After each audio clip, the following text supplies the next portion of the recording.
Bonsoir mesdames et messieurs, bienvenue dans cette édition du journal. Voici les titres. Au cœur des actualités, l'inspection générale des finances annonce le décès de l'un des membres de sa cellule de communication à Poipane. En finance, le FPI est assigné à mobiliser 593 millions de dollars pour le budget 2025. À l'hôtel de ville, le gouverneur de la ville-province de Kinshasa a effectué une visite d'inspection de chantiers routiers. Quittant la ville de Kinshasa pour Congo central, le gouverneur du Congo central, Grace Bilolo, a présidé une réunion importante du Conseil de ministres. En hydroélectrique, l'interruption de l'électricité dans certaines communes de la ville de Kinshasa.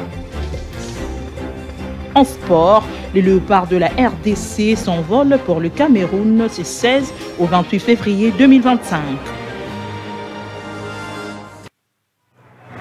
Une fois de plus, bonsoir, ouvrons ces bulletins en IGF. À travers un communiqué publié ce samedi 8 février 2025, l'inspection générale de finances annonce le décès de Apoipane, l'un des responsables de communication de cette structure. Julia Botewa. L'inspection générale des finances a le regret d'annoncer la mort de l'un de ses responsables de communication, M. Apoipane, mort survenu ce vendredi 7 février 2025 à la suite d'une maladie, peut-on lire dans ses communiqués. Le corps de l'illustre disparu est placé à la morgue de l'hôpital du Cinquantenaire, signalant que membre de la cellule des communications de l'inspection générale des finances, fut ancien animateur et chroniqueur de la radio-télévision congolaise et directeur général de la chaîne Jeudi Télévision. En finance, pour l'exercice budgétaire 2025, la protection de recettes des comptes spéciaux assignés au Fonds de promotion de l'industrie par le gouvernement de la République démocratique du Congo sont chiffrés à 1754,5 milliards de francs congolais, soit un montant prévisionnel de 593 millions de dollars. Julia Botewa. Ces prévisions de recettes enregistrent, d'après la loi de finances du gouvernement congolais, une hausse de l'ordre de 23% par rapport aux assignations de l'année dernière. L'objectif initial de l'année dernière était de mobiliser des recettes de l'ordre de 1426,7 milliards de francs congolais, en raison de 713,3 milliards de francs congolais à mi-parcours. Contrairement à d'autres services d'assiette, le gouvernement n'a pas indiqué le montant mobilisé par le FPI au cours de 6 premiers mois de l'année 2024. Le Fonds de promotion de l'industrie a été créé par ordonnance loi numéro 89-171 du 7 août 1989. Il a pour mission de soutenir le développement industriel. Le FPI vise à promouvoir les nouvelles industries et renforcer l'existence et soutenir les petites et moyennes entreprises. Le Fonds de promotion de l'industrie œuvre pour faciliter l'intégration. Vous venez plutôt de suivre un reportage rendu par Tessia Osumba.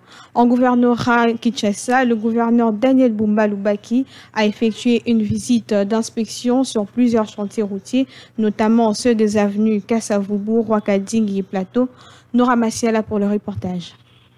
Travaux de réhabilitation de l'avenue Kassavubu entrant dans une nouvelle phase après l'assainissement, le curage du caniveau et le tapage de la chaussée, la pose de la structure et le coulage du béton de Butron cette semaine, commençant les tronçons en prise entre l'avenue du commerce et Rwakading. Sur l'avenue Rwakading, le gouverneur a constaté une bonne progression des travaux de construction du collecteur des eaux ainsi que la pluie entre l'avenue Kassavubu et Bokassa. Par ailleurs, les travaux de réhabilitation ont déjà commencé sur le tronçon Relia, l'avenue Wiliri et Wangata. Conscient des désagréments causés par ces grands travaux, le gouverneur a adressé un message aux habitants de Kinshasa, les appeler à la patience. Yamakasi, na tata Mokonzamboka, Félix Antoine Tshisekedi Tshilombo, misala oya voirie Kinshasa, ezali bongo volonté exprimée na tata Mokonzi. Une attention particulière pour le traitement ya bakinois au travers de la voirie. Après un embouteillage et aux abons solutionné. Et on a Kinshasa, tout à près de 700 km sur un total de 1006 OESA en délabrement. Étape pour Liboso, où il consiste à qu'il y a que désengorger le centre-ville ou le centre commercial.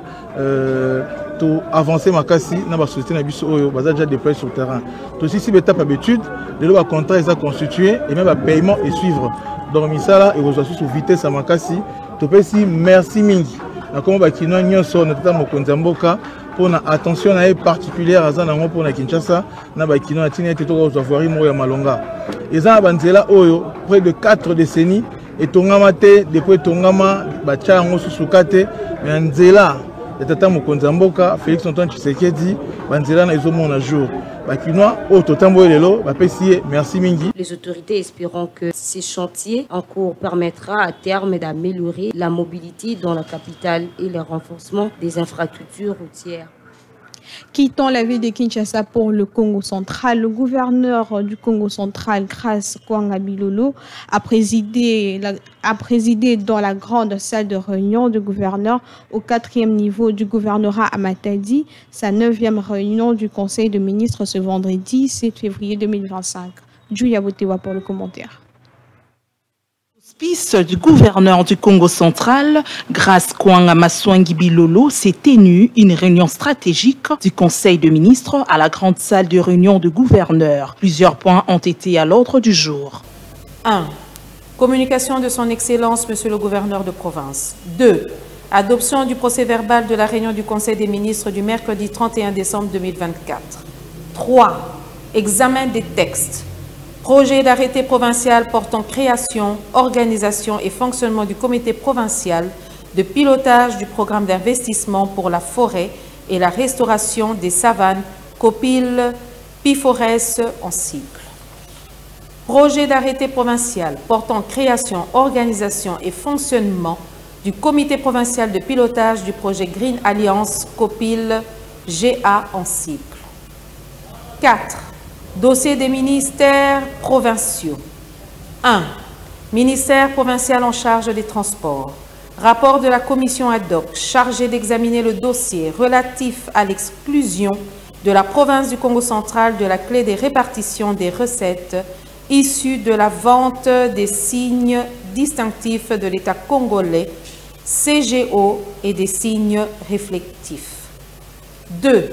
Ministère provincial de l'Agriculture, Pêche, Élevage, Développement rural, Urbanisme et Habitat, rapport des distributions des semences, rapport d'acquisition des tracteurs, dossier des tracteurs distribués aux différentes structures par le passé. Spoliation terrain de la clinique vétérinaire, Pêche et Élevage et celui abritant le bureau de Proader, Développement rural. 5. Divers. Lors de cette rencontre, le gouverneur du Congo central, Grace Bilolo, a rendu un vibrant hommage aux membres du gouvernement présents et a mis un accent particulier à sa communication en précisant qu'elle porte sur les actualités du pays, littéralement sur l'appel au patriotisme, au soutien indéfectible au FRDC et au commandant suprême des forces armées congolaises, Félix Antoine Tshisekedi Tshilombo. Restons toujours dans la province du Congo central. Sous le haut patronage du président de la République, Félix Antoine Tshisekedi, la conférence des présidents des assemblées provinciales de la République démocratique du Congo s'est ouverte ce lundi 10 février 2025 au Congo central. Commentaire. C'était en présence du gouverneur de province Grace Kwanga Bilolo et de plusieurs personnalités politiques venues des différents coins du pays. Dans son discours d'ouverture, Papi Matezo Lodiatezoa, président de l'Assemblée de la province du Congo central, après avoir salué les efforts du président Félix Antoine Tshisekedi Tshilombo, qui ne cesse de déployer afin de retrouver la paix à l'est de la République démocratique du Congo. Il a précisé que ces assises poursuivent 3 objectifs, entre autres l'adoption de règles intérieures, la mise en place du bureau définitif et la création d'un comité de sages. Il a invité ses pairs à renforcer la solidarité interprovinciale par des échanges d'expériences et des initiatives conjointes, visant à améliorer la gouvernance sociale, renforcer la décentralisation et assurer un meilleur service à la population. Il a souligné que les enjeux de cette session sont majeurs car les provinces riches par leur diversité et leur potentialité doivent être le moteur de développement national.